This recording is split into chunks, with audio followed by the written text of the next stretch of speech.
തെരഞ്ഞെടുപ്പ് സമയത്ത് താൻ മുഖ്യമന്ത്രി ആകാനില്ല എന്ന് അസന്നിഗ്ധമായി പറഞ്ഞ ആളാണ് KC വേണുഗോപാൽ. അത് ഈ നാട്ടിലുള്ള വോട്ടർമാർ കേട്ടതാണ്. അപ്പൊ അവരുടെ മാൻഡേറ്റ് എന്ന് പറയുന്നത് KC മുഖ്യമന്ത്രിയാകാനല്ല 102 സീറ്റ് നൽകിയത്. എന്നിട്ട് ജയിച്ച ശേഷം മുഖ്യമന്ത്രിയായിട്ട് അവതരിക്കാനായിട്ട് അദ്ദേഹം ശ്രമിക്കുന്നുണ്ടെങ്കിൽ അതിനർത്ഥം മുമ്പ് അദ്ദേഹം പറഞ്ഞിരുന്നതൊക്കെ നുണയാണ് എന്നല്ലേ?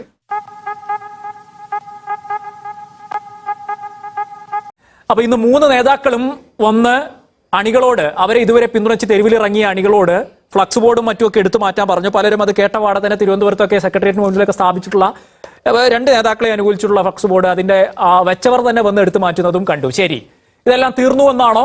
ഇനി എല്ലാവരും ഒറ്റ ടീമായി എന്നാണോ? അതല്ല ഇനിയിപ്പോ പ്രഖ്യാപനം വന്നു കഴിഞ്ഞാൽ വീണ്ടും ഉറുറുപ്പ് കാണേണ്ടി വരും? ഇത് ഈ ജന്മം ശരിയാവില്ല. കഷ്ടം. ഇത് സമീപകാലത്ത് എന്തെങ്കിലും അങ്ങ് കോൺഗ്രസ് പോലെ ഇത്രമാത്രം ഇന്റേണൽ ജനാധിപത്യത്തിന് സാധ്യതകളുള്ള, അത് കൽപ്പിച്ചു നൽകുന്ന, അതിന്റെ മെറിറ്റ്സും ഡിമെറിറ്റ്സും അനുഭവിക്കുന്ന ഒരു പാർട്ടിയിൽ ഇതാ സ്വിച്ചിട്ട പോലെ അത്തരമൊരു ആക്ഷനുകൾ, അതായത് വൈകാരികമായി ഉണ്ടാവുന്ന നേതാക്കൾക്ക് വേണ്ടിയുള്ള ക്യാമ്പയിനുകൾ, അതൊന്നും തെറ്റല്ല, അതൊക്കെ ജനാധിപത്യത്തിന്റെ ഭാഗമാണ്.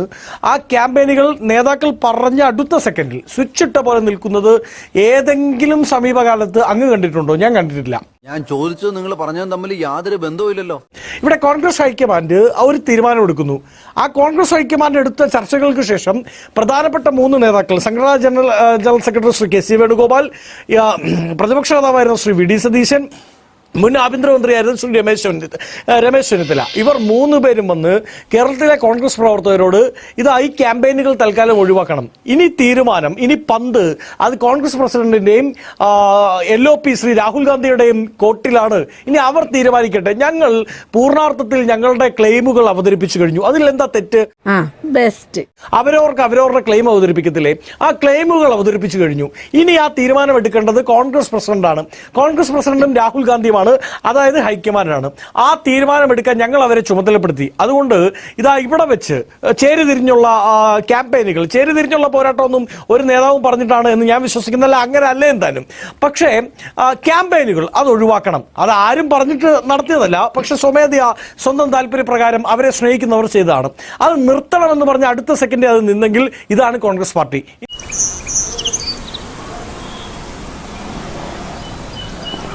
എന്തോന്നാടോ ഇത്? എവിടെ നിന്ന് കിട്ടിയോടോ ഈ ഉണ്ടാക്കണേ?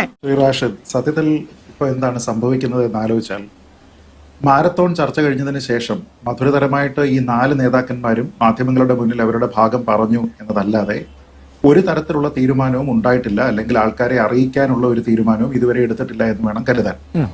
ഇനി ആ തീരുമാനം എപ്പോ വരും എന്ന് ചോദിക്കുമ്പോൾ AICCയുടെ വക്താവ് കൂടിയായിട്ടുള്ള, നിരീക്ഷക കൂടിയായിട്ടുള്ള ദീപാ ദാസ് മുൻഷി പറയുന്നത് 23-ാം തീയതി വരെ സമയമുണ്ട് എന്നാണ്. അപ്പോൾ വളരെ കൃത്യമായിട്ട് ഒരു ടൈം ലൈൻ പോലും മുന്നോട്ട് വെക്കാനായിട്ട് കോൺഗ്രസിന്റെ നേതൃത്വത്തിന് കഴിയുന്നില്ല. ഇവിടെ എന്താ ചോദിക്കാൻ പറയാനോ ആളില്ലേ? പിന്നീട് പറഞ്ഞിരിക്കുന്നത് എന്താണ്? തീരുമാനം രാഹുൽ ഗാന്ധിക്കും മല്ലികാർജ്ജുൻ ഖാർഗെക്കും വിട്ടിരിക്കുകയാണ്. ഇത് മുസ്ലിം ലീഗിന്റെ ചർച്ചകളെ കുറിച്ച് പൊതുവിൽ കേൾക്കുന്ന ഒരു രാഷ്ട്രീയ തമാശയ്ക്ക് സമമാണ്.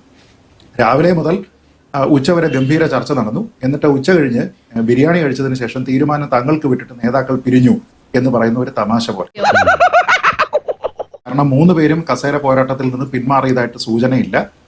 ഈ പോരാട്ടത്തിലേക്ക് ഏറ്റവും അവസാനമായിട്ട് ചാടി വന്ന് വീണിരിക്കുന്നത് ശ്രീ KC വേണുഗോപാലാണ്. അദ്ദേഹവും അതുമായി ബന്ധപ്പെട്ട് ഒരു കാര്യവും പറയുന്നില്ല. അതായത് താൻ തെരഞ്ഞെടുപ്പിന് മുമ്പ് അല്ലെങ്കിൽ ഈ പ്രചരണ ഘട്ടത്തിലൊക്കെ തന്നെ മുഖ്യമന്ത്രിയാകാൻ ഒരു താല്പര്യവും തനിക്കില്ല എന്നും തന്റെ പേര് മൈനസ് ചെയ്തോളൂ എന്നൊക്കെ പറഞ്ഞിരിക്കുന്ന കാര്യങ്ങളിൽ അതിനെ മുൻനിർത്തി താൻ ആ റേസിലില്ല എന്ന് പറയാൻ അദ്ദേഹം തയ്യാറാകുന്നില്ല. എന്ന് വെച്ചാൽ അദ്ദേഹം ഇപ്പോഴും ആക്റ്റീവായിട്ട് അതിന് തന്നെ നിൽക്കുന്നുണ്ട് എന്നാണ്.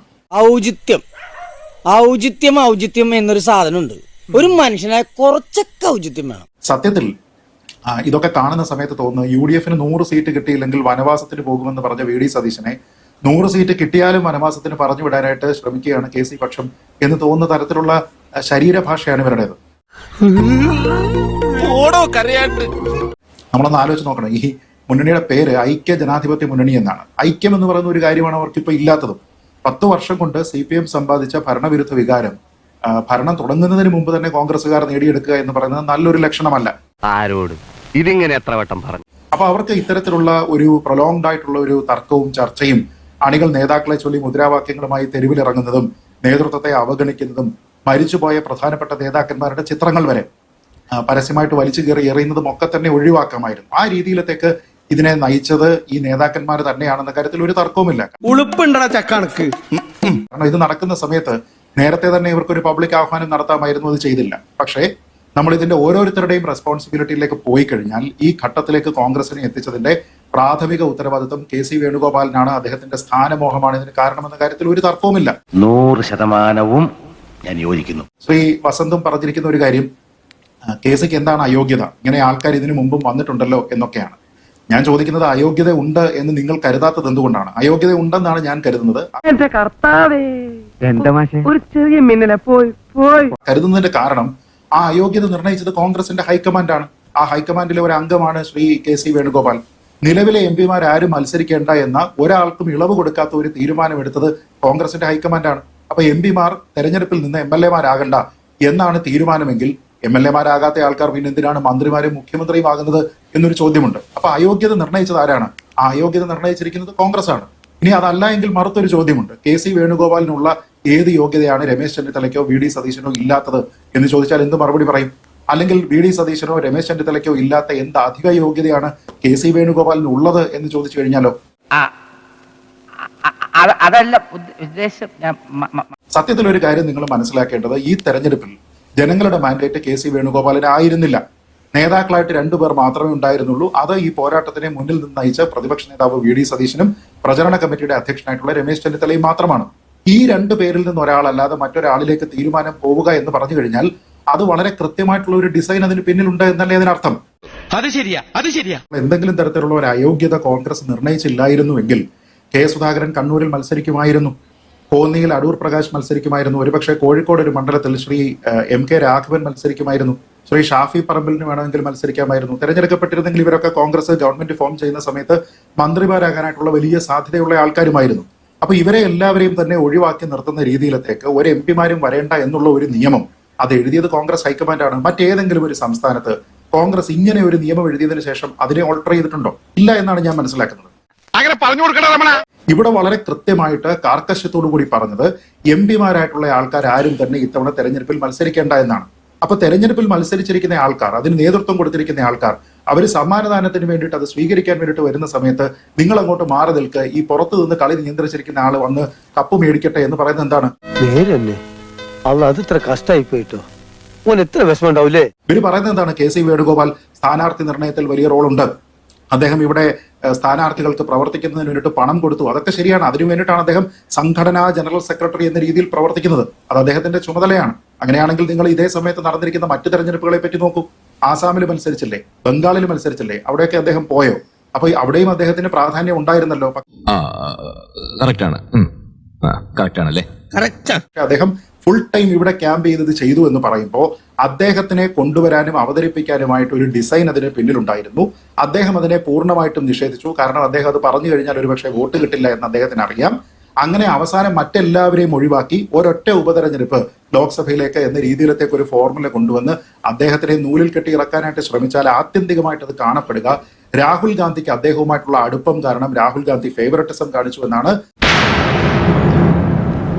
തന്റെ സ്വന്തം അധികാരത്തിനെ ദുരുപയോഗിച്ചുകൊണ്ട് താൻ മറ്റുള്ള ആൾക്കാരെ ഒഴിവാക്കിയിട്ട് താൻ ആ നിയമത്തിനെ തനിക്ക് വേണ്ടി മാറ്റി എഴുതിയെന്നാണ്. അങ്ങനെ ഒരു നാണം കെട്ട രീതിയിലുള്ള ഒരു എൻട്രി ശ്രീ കെ.സി. വേണുഗോപാലിന് വേണോ? അത് കോൺഗ്രസ് അർഹിക്കുന്നുണ്ടോ? 102 സീറ്റ് ജയം നേടിയതിനു ശേഷം അത് വേണോ എന്നുള്ള ചോദ്യം മാത്രമാണ്. എന്റെ കയ്യിൽ അവനെ കിട്ടിയേ ഞാൻ അവനെ അരിഞ്ഞു മുളകിട്ട് അങ്ങനെ തിന്നിടോ. ഈ റീസെന്റ് ആയിട്ട് നടന്ന തെരഞ്ഞെടുപ്പ് ബംഗാളിലാണ്. അവിടെ സുവേന്ദു അധികാരി BJPയുടെ മുഖ്യമന്ത്രിയാവുന്നു. ആ അധികാരിയെ പറ്റി മുമ്പ് എന്താണ് നരേന്ദ്രമോദി പറഞ്ഞത്, അമിത്ഷാ പറഞ്ഞതെന്നൊക്കെ നമുക്കറിയാം, അതവിടെ നിൽക്കട്ടെ. അവിടെ പാർലമെന്ററി പാർട്ടി ചേർന്നാണോ അധികാരിയെ മുഖ്യമന്ത്രിയായ സ്ഥാനാർത്ഥിയായി തീരുമാനിക്കുന്നത്? അല്ല, അമിത്ഷാ പ്രഖ്യാപിക്കുകയാണ്. അവരുടെ ഒരു ഏക അച്ചുതണ്ട്, ഒരു ഡിക്റ്റേറ്റർഷിപ്പ് മോഡൽ, ആ മോഡൽ തീരുമാനിക്കുകയാണ് അധികാരി വരട്ടെ. അധികാരി വരുന്നു, അദ്ദേഹം മുഖ്യമന്ത്രിയാവുന്നു.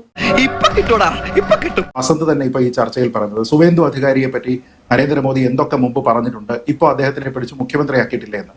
ഇത് BJP മാത്രമല്ല ചെയ്യുന്നത്, കോൺഗ്രസ് ചെയ്യുന്നില്ലേ? P.K. ശശിയുടെ തീവ്രത അളന്ന യന്ത്രം എവിടെയെന്ന് ചർച്ചകളിൽ പങ്കെടുത്ത് ചോദിച്ച ആൾക്കാരാണ് വസന്ത് ഉൾപ്പെടെയുള്ള കോൺഗ്രസിന്റെ പ്രതിനിധികൾ. ഈ തെരഞ്ഞെടുപ്പിൽ ശശി നിങ്ങൾക്കൊപ്പം നിന്ന് മത്സരിച്ചപ്പോൾ നിങ്ങൾ ആ യന്ത്രം എവിടെയാണെന്ന് തിരക്കിയോ? ഇല്ല. നിങ്ങൾക്ക് ബുദ്ധിമുട്ടുണ്ടായോ? ഇല്ല.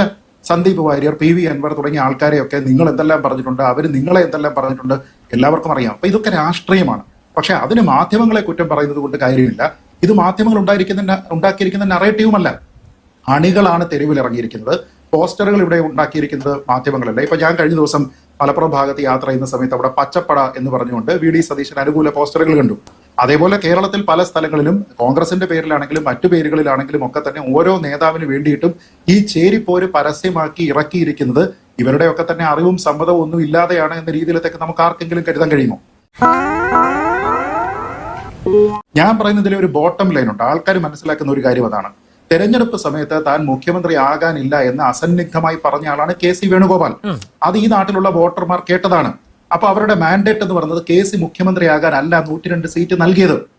എന്നിട്ട് ജയിച്ച ശേഷം മുഖ്യമന്ത്രിയായിട്ട് അവതരിക്കാനായിട്ട് അദ്ദേഹം ശ്രമിക്കുന്നുണ്ടെങ്കിൽ അതിനർത്ഥം മുമ്പ് അദ്ദേഹം പറഞ്ഞിരുന്നതൊക്കെ നുണയാണ് എന്നല്ലേ? അതൊക്കെ ഗോപാലകൃഷ്ണൻ ഒരു നമ്പർ അല്ലേ? ഇത് എന്റെ ഒരു നമ്പറാ. കളിക്കുന്നത് അതിൽ വേണ്ട തെണ്ടി. ഇപ്പൊ പ്രതിപക്ഷ നേതാവിനെ എന്തൊക്കെയാണ് നുണേശൻ എന്നാണ് ആൾക്കാർ വിളിച്ച് ആക്ഷേപിച്ചുകൊണ്ടിരുന്നത്. അദ്ദേഹം എന്തെങ്കിലും നുണ പറഞ്ഞതായിട്ട് എനിക്കറിയില്ല. പക്ഷെ ഈ പറഞ്ഞിരിക്കുന്ന കാര്യം സത്യമായിട്ടാണ് വരുന്നത് എങ്കിൽ താൻ ഇവിടെ മുഖ്യമന്ത്രിയാകാനില്ല. മനോരമ ന്യൂസിന് നൽകിയിരിക്കുന്ന അഭിമുഖത്തിൽ അദ്ദേഹം പറഞ്ഞിരുന്നത് എന്താണ്? ആ പേരുകളിൽ നിന്ന് K മുരളീധരൻ അടക്കമുള്ള ആൾക്കാരുടെ പേര് പറയുമ്പോൾ എന്നെ അങ്ങ് മൈനസ് ചെയ്തേക്കും എന്നാ പറഞ്ഞത്. എനിക്കൊന്നും ഓർമ്മ വരുന്നില്ല ഈശ്വര. നീ കിടന്ന് ഉരുളൊന്നും വേണ്ട ഇക്കാര്യമേ എനിക്ക് നല്ല ഓർമ്മയുണ്ട്. അതായത് നമ്മൾ ചെരുപ്പിന്റെ കാലിന്റെ അളവിനനുസരിച്ചിട്ടാണ് ചെരുപ്പ് മുറിക്കുക, അതല്ലാതെ ചെരുപ്പിന്റെ അളവിനനുസരിച്ച് കാല് മുറിക്കില്ല. ഇത്തവണ പറഞ്ഞിരുന്നത് എന്താണ്? മറ്റൊരാളിന് വേണ്ടിയിട്ടും ഈ നിയമത്തിനെ നമ്മൾ മാറ്റുന്നില്ല. നമ്മൾ എഴുതിയിരിക്കുന്ന നിയമം എന്ന് പറയുന്നത് MP വരേണ്ട എന്നാണ്. അങ്ങനെ ഒരു സാഹചര്യം ഇവിടെ ഇല്ല എന്നാണ് തീരുമാനിക്കുന്നത്. അപ്പൊ ആ സമയത്ത് പറഞ്ഞിരുന്നോ KC വേണുഗോപാലിനായിട്ട് ഇതിൽ ഇളവ് നൽകും എന്ന് പറഞ്ഞിരുന്നോ? ഇല്ല. അങ്ങനെയാണെങ്കിൽ K സുധാകരൻ വേണമെങ്കിൽ മുഖ്യമന്ത്രിയാകാം. അപ്പൊ ഞാൻ പറയുന്ന ഒരൊറ്റ പ്രധാനപ്പെട്ട കാര്യം, ഇതൊരു നല്ല പാറ്റേൺ അല്ല കോൺഗ്രസിന്റെ ഹൈക്കമാൻഡ് എടുക്കുന്നത്. അതായത് ശ്രീ KC വേണുഗോപാൽ നേരത്തെ 2020 അദ്ദേഹം രാജ്യസഭയിൽ പോകുന്നു. 4 കൊല്ലം കഴിഞ്ഞതിന് ശേഷം അദ്ദേഹം ലോക്സഭയിലേക്ക് ചാടുന്നു. അത് കഴിഞ്ഞതിന് ശേഷം പിന്നീട് ഒരു 2 കൊല്ലം കഴിയുമ്പോഴത്തേക്ക് അദ്ദേഹം അതും രാജിവെച്ചിട്ട് ഒരു നിയമസഭയിലേക്ക് പോകുന്നു എന്ന രീതിയിൽ. അതായത് ഈ രാജ്യസഭ എന്ന് പറയുന്ന ഇന്ത്യയിലെ ഏറ്റവും ഉയർന്ന സഭയാണെന്ന് നമുക്കറിയാം. അപ്പൊ ആ ഉയർന്ന സഭയിൽ നിന്ന് അതിന്റെ തൊട്ട് താഴെയുള്ള ലോക്സഭയിലേക്ക് ചാടുന്നു. അതിനുശേഷം അതിന് തൊട്ട് താഴെയുള്ള നിയമസഭയിലേക്ക് ചാടുന്നു. അപ്പൊ അങ്ങനെയാണെങ്കിൽ അടുത്ത 5 കൊല്ലം കഴിയുമ്പോഴത്തേക്ക് തദ്ദേശ ഭരണ തെരഞ്ഞെടുപ്പ് വരുമ്പോൾ കണ്ണൂരിലെ ജില്ലാ പഞ്ചായത്തിലേക്ക് അദ്ദേഹം മത്സരിക്കുമോ? പണിയെടുത്ത് തിന്നണമെന്നൊക്കെ ആഗ്രഹമുണ്ട് സാറേ. പക്ഷെ പറഞ്ഞു പറ്റിച്ച് തിന്നാലേ വായിന്നിറങ്ങുള്ളൂ. ശീലായിപ്പോയി. ഏത് സ്ഥാപനത്തിനും ചീത്തപ്പേരുണ്ടാക്കാൻ കച്ച കെട്ടി നടക്കുന്ന ചില ചെറ്റകളുണ്ടാവും. ഇവിടെയുണ്ട്. അതാ ഈ അവതാരം. തൽക്കാലം ഇത്രയും മതി. വരട്ടെ.